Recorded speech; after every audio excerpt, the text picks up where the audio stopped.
So, Rory, in the last conversation, we were talking about changing your personality, hmm and you never said what you thought of that. Well, I think when you learn a language, often your personality does change. I notice with my students that they often seem quite different when they speak English Hmm. to when they speak Japanese.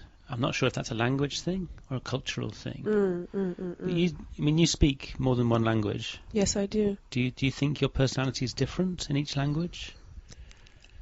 That's a really good question. Just thinking of it right now, I think maybe for me it's more a question of the culture hmm because I think when I am in an environment where I'm expected to be more extroverted, I tend to try to live up to that. Right. I tend to try to be more cheerful, more hmm open, more friendly, hmm or friendlier, I should say. But when I'm somewhere where I know that it's expected of me to be quieter, I do tend to become more quiet. Right. So I don't know. That's a really good question. And And do you think there might be something in languages which make them like a more extroverted language or a more introverted language? Like I think about Italians. hmm, Maybe it's a stereotype of Italians, but they seem to be very extroverted, and the language seems to help them in that extroversion. that's true. That's very true. That's a good question because I'm just trying to think of culture and languages in general. And there's that debate of how cultures and languages are intertwined. hmm Is it the culture that came first, hmm or is it the language that made the culture the way it is? So I don't know. I really don't know. But I Yeah. would love to read more research and find hmm out. Yeah, I mean, I noticed since I moved to Asia, to Hmm. countries like Japan and Korea, the people do seem more introverted, and the language also seems more introverted. So I wonder if the language, like you say, I wonder which came first, the language or the culture. Mm-mm. And I think to add on to that, when I think of Asian students that I've noticed speaking English, hmm which to some people is a more extroverted language, they always seem more confident, Yeah. more they seem friendlier, they seem more open hmm to talking about themselves, their family life. But when you talk to them in their native language, it seems like they revert back to that their cultural norms, which would Right. probably be less. Yeah. Yeah. So maybe there is something there. Yeah. I guess the culture over here in Asian countries is people are less likely to share information. There's less. I mean, in the West, especially recently, there's quite a pressure on you to be more open. That's true.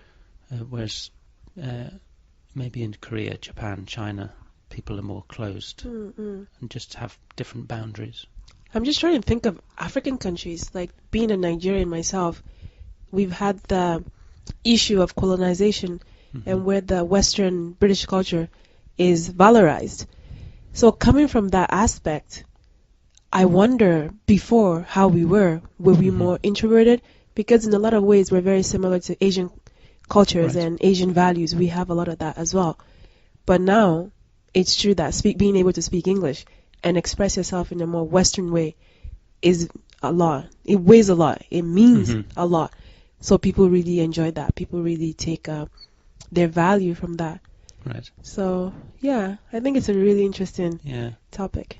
Because I mean, people often see England or British people as a bit introverted and a bit quiet, a bit cold, and yet we share the same language as America, and people tend to think that people from North America are quite brash and extroverted. That's true. So I guess it is more cultural than language based.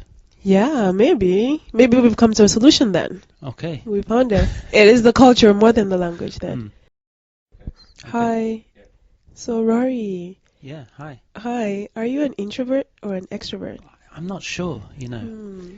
Sometimes I think that I'm basically an introvert. Yes. Like, as I get older, I much prefer my own company.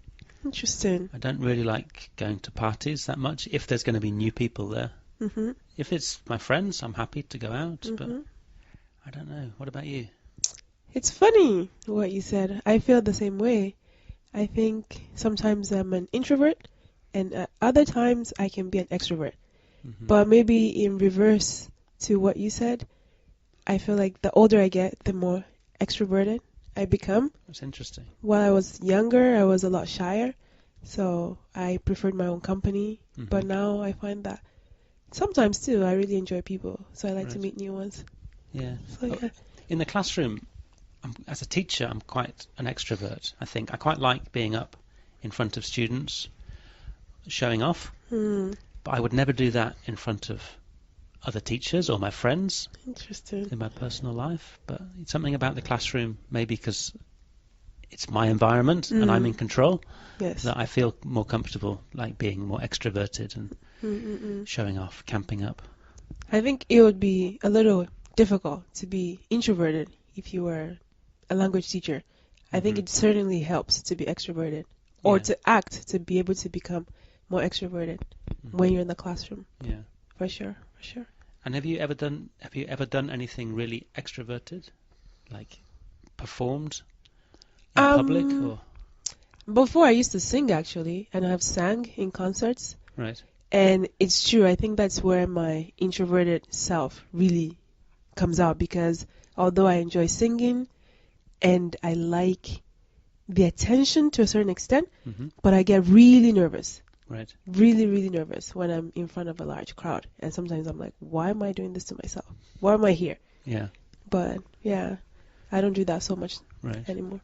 And do you think people can change? Do you think people, because people seem to want to become more extroverted, it seems to be like society says extroverted people are successful people. It's true. Do you think people can change, or do you think people should try to change?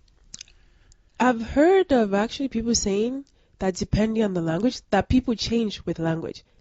I've heard of some of my students saying that when they speak in a different language, their personality actually changes. Right. Where maybe in their own language they may be quieter, Hmm. but when they speak the different language, they become a lot more extroverted. Right. It's as if they change. Uh-huh. So whether or not it's a real change, I think you can fake it, Hmm. quote unquote, even if you're not an extrovert or an introvert. Maybe for a few hours or for Right. the occasion, yeah, you can Yeah. pretend and then go back.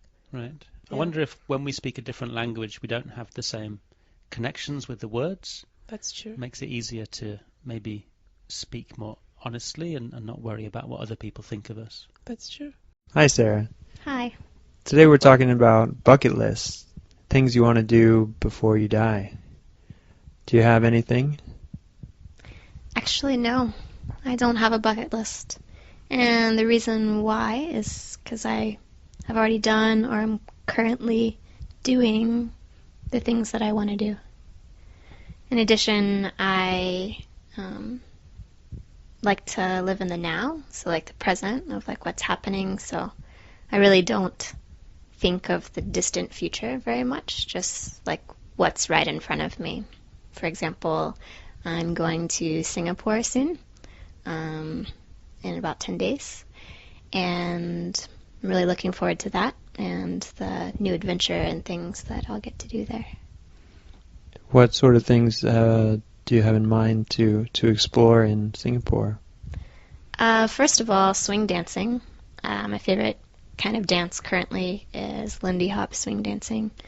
And Singapore is one of the places in Asia that has several swing dance meetup groups. So I look forward to dancing several of the nights while I'm there, but also trying all of the delicious food and just exploring a country that I've never been to. Wow, great.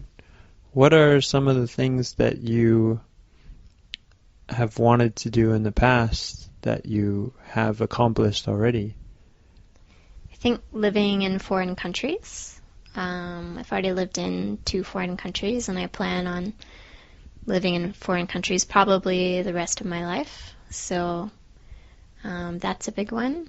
And I think just everyday things like finishing college and getting 2 master's degrees and being able to support myself. It's all things that are important to me. Yeah, those are really great things. What are your 2 degrees in? My first degree is in teaching English to speakers of other languages. This degree allows me to be able to live in other countries and to teach English. And then my other degree is in global studies, so it's like an intercultural degree where I learned about different cultures and religions. Whoa, that's really great. have you ever eaten anything exotic or had any really interesting experiences that most people might not have had when you're traveling to these different places and fulfilling your goals? I've definitely eaten a lot of different things, most of which I'm not really sure what a lot of it was. The strangest, probably jellyfish, maybe. I've also gotten a chance to ride a lot of different animals. I've ridden camel, donkey, horse, elephant, and even an ostrich. So that's pretty exciting. Yeah, that's really interesting. Have you done any other extreme activities? Yeah, I've been skydiving before. I've been volcano boarding. Trying to think what else I've done. I haven't been bungee jumping. I think that's probably one of the only ones that I haven't done as of right now. But I really have no desire to do that one. So. Wow, that's great. You've lived a good life. So, Adam, we're talking about bucket list. So, things that you would like to do before you die. So, what's your number one thing on your bucket list? Ooh, difficult question. Number one, I'd probably have to say, skydiving, maybe. I've wanted to do it for a long time, and I went bungee jumping in New Zealand. That was fun, but I still have not yet been skydiving, and jumping out of a plane just sounds like an awesome idea to me. What other kind of adventure sports have you done? This summer I was, what did I do? Sandboarding in Peru. That was fun.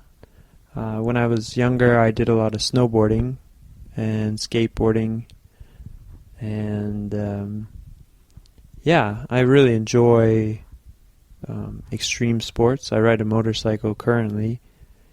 If I could, I'd love to race cars professionally, although I don't know how good I'd be at it, but just looks like so much fun. Yeah, well, it's never too late to start something you want to do, so you should add that to your bucket list. So tell me, what else is on your bucket list? I really want to write a book, be the author of a novel. I'm always in the process of writing something down, but it never seems to come to a complete book type end result. But maybe eventually all of these little things that I've written down will come into a book form, and I can publish it and complete my goal. What kind of things do you write? Like what kind of genre, or is it kind of all the same, or do you write many different styles? I write a lot of different things. One thing that I write is travel stories from my travels abroad, or anecdotes that I come across when I'm traveling. Recently, I've been writing jokes. I really enjoy watching stand-up comedy, and have got kind of inspired from them to write some stuff down, although I've never really presented it.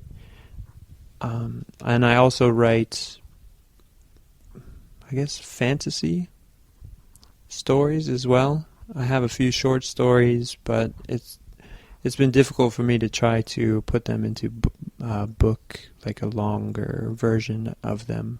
The details are tricky to write down. Wow, that's really interesting. Hopefully one day we'll be able to read a book written by you. Yeah, that'd be great. Yeah. So tell me, what else is on your list?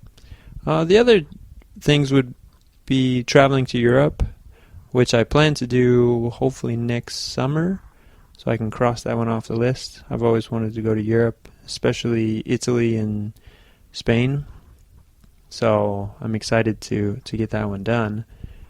And I'd also really like to go to Africa and go on a safari and see, lions, tigers in the wild in their natural habitat. I've also heard that you could see sharks, great white sharks, in South Africa on the coast. I had some friends that went and sat in a cage in the water and had great whites swim by. That sounds like a terrifying and once-in-a-lifetime experience that I'm terrified of sharks, but it would be quite amazing to see. Yeah, I am terrified of sharks as well, so I probably will not be adding that to my bucket list. But yeah, I hope you get to do everything that's on your list there. Thanks. Me too. So, do you dream a lot? Do you remember your dreams?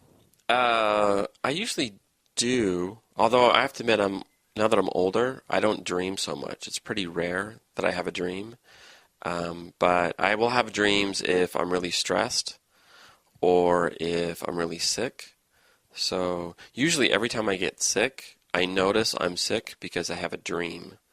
And I'll wake up in the middle of the night from some crazy dream, and then I'll notice, oh, wow, I'm sick. So, yeah, that's about it. That's very interesting. Yeah. Although, when I was when I was younger, I used to have all these dreams related to work. I guess they were stress related.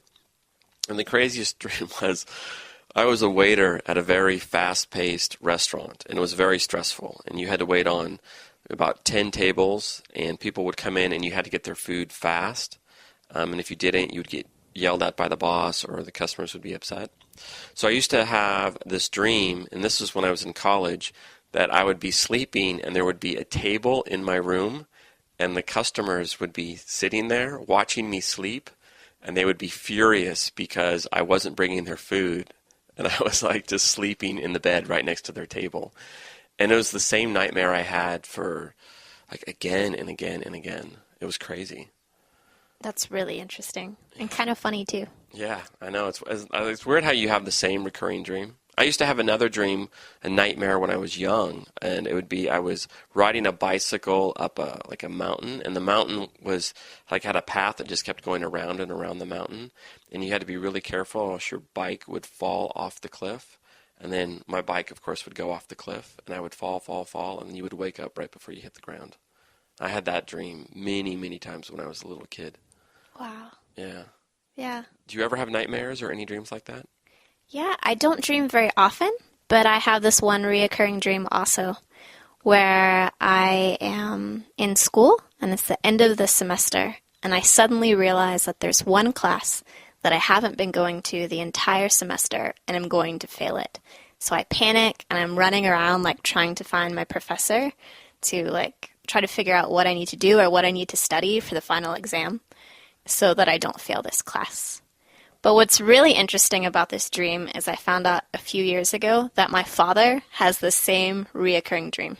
Wow. This is going to sound crazy. I've had that dream too. I've had a dream of I registered for a course in college and I never went to the course and I'm going to get an F and I don't even remember when I registered or where the class is, but I didn't finish the class. Is that the same dream? Exact same dream. Wow. I wonder what it means. Me too. Maybe there's somebody out there that really knows what it means, and they're like, uh-oh, those two people are doomed. There must be a lot of people with this dream. Yeah, maybe that's it. There's certain structures. I know that the bike dream that I had about falling off the cliff, I've heard that many people have that. Yeah. Have you ever heard about the dream? I had it a couple times, the dream where you're in class, and then you suddenly notice that you don't have any clothes on, and you're afraid that people are going to notice you don't have any clothes on? No, I've never had that one. Yeah, that was one when I was really, really little, but yeah. Huh. I've heard that a lot of people have dreams about their teeth falling out, and that this means that they're afraid of losing something in their life. Really? Something that's really important to them. Oh wow! So if your teeth are falling out, you're going to lose something. Yeah. Wow. Or you're afraid of losing something, because most people, their teeth are really important to them. Yeah. Huh. Interesting. Well, I don't.